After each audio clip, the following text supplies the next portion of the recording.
కానీ ఈ సినిమా మీద ఆడియన్స్ చూపిస్తున్న ప్రేమకు ఇప్పుడు ఆయన కూడా సీతారామం 2 తీయాలని ఫిక్స్ అయ్యాడట. పాకిస్తాన్ జైల్లో రామ్ ఇంకా బ్రతికే ఉన్నట్టు చూపిస్తారని సమాచారం. ప్రస్తుతం అనురాగ్ పొడితో ఫౌజీ సినిమా చేస్తున్నాడు. ఈ సినిమా అయ్యాక సీతారామం 2 స్టార్ట్ చేస్తారని సమాచారం. రామ్ పాత్రలో దుల్కర్ సల్మాన్ అద్భుతం చేశాడు. ఆ క్యారెక్టర్ కు దుల్కర్ కు ఎందుకు తీసుకున్నారో సినిమా చూస్తే అర్థమవుతుంది. రామ్ క్యారెక్టర్ లోని నిజాయితీ, దేశభక్తి, ప్రేమ, మంచితనం అన్నీ కూడా దుల్కర్ మొహంలోనే కనిపిస్తాయి. ఈ పాత్రను ఎంతో స్వచ్ఛంగా పోషించినట్లు అనిపిస్తుంది. ఇక సీత పాత్రలో మృణాల్ ఠాగూర్ అందరినీ మెప్పిస్తుంది. ఆమె పాత్రలోని వేరియేషన్స్ అందరికీ నచ్చేస్తుంది. ఇక ఆఫ్రికన్ గా రష్మిక మొదట్లో సీరియస్ గా అనిపించిన చివర్లో మాత్రం ఎమోషనల్ గా సాగుతుంది.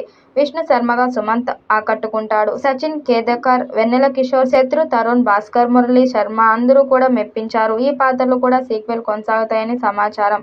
అనురాగ్ పూడి సినిమాలు, ఆ ఫ్రేమింగ్, కథనాలు అందరినీ మెప్పిస్తాయి. ఆయన తీసిన ప్రతి చిత్రం ఓ వర్గాన్ని మాత్రం మెప్పిస్తుంది. ఆయన సినిమాల్లోని పాటలు కూడా అద్భుతంగా అనిపిస్తాయి. వినడానికే కాదు, చూడటానికి ఎంతో హృద్యంగా మలిచేస్తాడు. అలాంటి అనురాగ్ పూడి నుంచి వచ్చిన సీతారామం కూడా అలాంటి మ్యూజిక్కే చేస్తుంది. ఇక ఇందులో దేశభక్తి, స్వచ్ఛమైన ప్రేమను చూపించాడు. యుద్ధంలో రాసిన ప్రేమ కథ అంటూనే ఈ సినిమాపై అందరి పడేలా చేశాడు.